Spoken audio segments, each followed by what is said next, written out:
Voici 5 signes cliniques qui pourraient vous alarmer, qui pourraient potentiellement révéler la présence d'un cancer dans votre corps.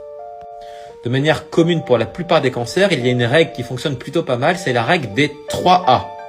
L'asthénie, l'anorexie, l'amaigrissement, qui définissent une altération de l'état général.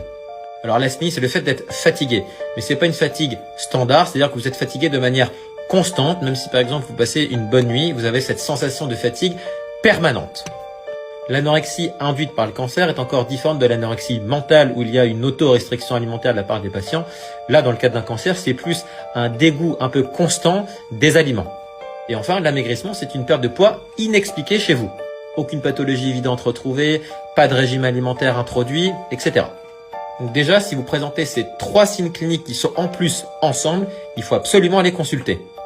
Enfin, pour terminer, les 2 autres signes cliniques qui peuvent vous alarmer, notamment pendant la nuit, c'est la présence de sueur nocturne inexpliquée et la présence d'une fièvre un petit peu permanente et inexpliquée sans avoir forcément une infection sous-jacente, qu'elle soit bactérienne ou virale, qui pourrait être des signes révélateurs d'un lymphome ou d'une leucémie par exemple. Donc là, encore une fois, si vous présentez ces 2 signes cliniques et si en plus ils sont associés à une altération de l'état général, il faut absolument aller consulter votre médecin traitant qui pourra déjà vous faire un bilan un peu général et surtout vous orienter vers un spécialiste secondairement si besoin.